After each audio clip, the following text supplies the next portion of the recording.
मराठा समाजाला ओबीसीमधून आरक्षण देण्याच्या मागणीला दिलेली 30 दिवसांची मुदत संपली। त्यानंतर दिलेले अधिकचे 10 दिवस ते सुद्धा मुदतीचे दिवस आता 24 ऑक्टोबरला म्हणजे उद्या संपतायत। 40 दिवसांची मुदत देऊन सुद्धा सरकारने कुठल्याच हालचाली केलेल्या नाहीयेत। याच पार्श्वभूमीवर काल 22 तारखेला मनोज जरांगे पाटील यांची पत्रकार परिषद झाली आणि त्यांनी या पत्रकार परिषदेमध्ये आंदोलनाची पुढची दिशा आता स्पष्ट केली आहे। 25 तारखेपासून आमरण उपोषण करणार, गावांमध्ये आमदार, खासदार आणि मंत्र्यांना गावबंदी असणार, सर्कलच्या प्रत्येक ठिकाणावर उपोषण होणार असं त्यांनी या पत्रकार परिषदेतून स्पष्टपणे सांगितलंय। दुसरीकडे मराठा आरक्षणाच्या मुद्द्यावरून गेल्या 24 तासात राज्यात 2 आत्महत्या झाल्या। मनोज जरांगे पाटलांना समर्थन देण्यासाठी मोठ्या प्रमाणात लोकसभांना गर्दी करायला लागले। शिंदे, फडणवीस आणि अजित पवारांच्या सरकारला हे मराठा आंदोलन अडचणीत आणेल असं चित्र सध्या तरी दिसतंय। मराठा आंदोलन पेटलं, मराठा समाज आक्रमक झाला आणि या समाजाने आगामी लोकसभेच्या निवडणुकीत भाजपच्या विरोधात आक्रमक भूमिका घेतली तर भाजपची प्रचंड अडचण ठरू शकेल असंही बोललं जातंय। पण खरंच असं होईल का? एक गठ्ठा मराठा समाज भाजपच्या विरोधात उतरला तर भाजपच्या अडचणी वाढतील का? तर याचं उत्तर नाही असं आहे। याउलट मराठा समाज एक गठ्ठा भाजपच्या विरोधात उतरलाच तर भाजपसाठी राजकारण सोपंच होऊन जाणार आहे आणि त्याचं कारण असेल बीड पॅटर्न। बीडमध्ये 5 वर्षांपूर्वी जे घडलं होतं तेच या निवडणुकीत राज्यभर घडेल आणि हीच समीकरणं भाजपला निवडणुकीत सेफ करतील। नेमकं कसं राजकारण घडू शकतं, मराठा समाज विरोधात गेल्यानंतर भाजपला कसा फायदा होईल आणि हा बीड पॅटर्न नेमका आहे काय, या सगळ्या प्रश्नांची उत्तरं तुम्हाला या व्हिडिओतनं मिळतील। नमस्कार, मी आरती आणि तुम्ही पाहताय बोल भिडू। तर हा विषय समजून घेण्यासाठी सुरुवातीला आपण भाजपचा पारंपरिक मतदार कोण आहेत ते पाहायला हवं। तर 20व्या शतकाच्या सुरुवातीला महाराष्ट्राच्या अर्थात मुंबई राज्याच्या राजकारणात बेस हा काँग्रेस आणि ब्राह्मण असा होता। त्यानंतरच्या काळात म्हणजे भारत स्वतंत्र झाल्यानंतरच्या काळात आणि संयुक्त महाराष्ट्राच्या आंदोलनाच्या काळात शेकाप सारखा पक्ष हा मराठा आणि बहुजनांचं राजकारण घेऊन पुढे आला। मराठा ही वोट बँक शेकापणे हेरली, त्यामुळे काँग्रेसचा जनाधार कमी होईल अशी शंका सुद्धा उपस्थित व्हायला लागली। पण याच वेळी यशवंतराव चव्हाणांसारख्या मराठा नेत्यांना बळ देत काँग्रेसने महाराष्ट्रातल्या आपल्या राजकारणाचा प्रमुख चेहरा मराठा असेल याची काळजी घेतलेली दिसली। इथनं पुढच्या 40 वर्षांच्या राजकारणात काँग्रेसने मराठा आणि दलित मुस्लिम मतांची सांगड घालत महाराष्ट्रातली आपली सत्ता ही कायम ठेवली। बरं, हे करत असताना काँग्रेसने राज्याचं नेतृत्व हे मराठाच असेल याची मात्र पुरेपूर काळजी घेतली। मात्र 1990 नंतरचा हिंदुत्ववाद, मंडल आयोग याचा फायदा घेत भाजपने महाराष्ट्रात आपली वोट बँक वाढवायला सुरुवात केली। शिवसेनेच्या हिंदुत्वासोबत माधव अर्थात माळी, धनगर आणि वंजारी ही वोट बँक भाजपने मजबूत केली। ओबीसी आणि ब्राह्मण अशी सांगड घालत आणि शिवसेनेची सोबत घेत भाजपने महाराष्ट्रात आपली पारंपरिक वोट बँक तयार करायला सुरुवात केली। काँग्रेसच्या मराठा राजकारणाला शह देण्यासाठी भाजपने ओबीसी ब्राह्मण हा फॉर्म्युला रुजवला आणि या दोन्ही समाजाला जोडणारा दुवा म्हणून हिंदुत्व रुजवलं गेलं। असो, तर आजही ब्राह्मण प्लस ओबीसी ही भाजपची मूळ आणि महत्वाची वोट बँक म्हणता येते। या काळात भाजप सत्तेत नसल्यानं किंवा 95 ते 99 या काळात सत्ता असूनही शिवसेनेचा छोटा भाऊ म्हणून कार्यरत असल्याने भाजपला आपली वोट बँक त्यावेळी अधिक व्यापक करण्याची गरजच भासली नाही। पण पक्षाच्या पारंपरिक वोट बँकेला व्यापक करण्याची खरी गरज भाजपला जाणवू लागली ती 2014 नंतरच। छत्रपती घराण्याच्या दोन्ही वंशजांना पक्षात घेणं, विखे पाटील, मोहिते पाटील अशी सहकारातली मातब्बर घराणी आपल्या पक्षात घेणं, नारायण राणेंसारखे चेहरे पुढे आणणं असे प्रयोग भाजपने अंमलात आणले। पण इतकं होऊन सुद्धा भाजपला काँग्रेस, राष्ट्रवादी काँग्रेसची पारंपरिक अशी मराठा वोट बँक डॅमेज करता आली का? तर त्याचं उत्तर नाही असंच येतं।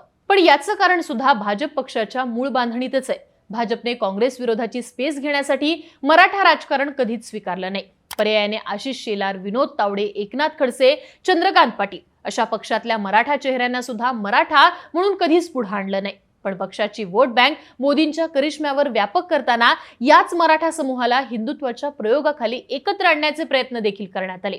तरी सुद्धा हे प्रयोग फसत असल्याचं लक्षात आल्यानंतर शिवसेनेत फूट पाडून शिंदे अथवा राष्ट्रवादीत फूट पाडून अजित पवार अशा मराठा नेत्यांना सोबत घेऊन ही वोट बँक आपल्या सोबत राहील याची काळजी मात्र भाजपने घेतली। थोडक्यात काय, तर ओबीसी ब्राह्मण या पारंपरिक वोट बँकेला सोबत ठेवून मराठा समाजाला सोबत घेण्याची कामगिरी भाजप आजवर आखत आला। पण आता या विरोधात काँग्रेसने काय केलं, तर देशपातळीवर ओबीसी समाजाला एकत्र करण्याची रणनीती आखली।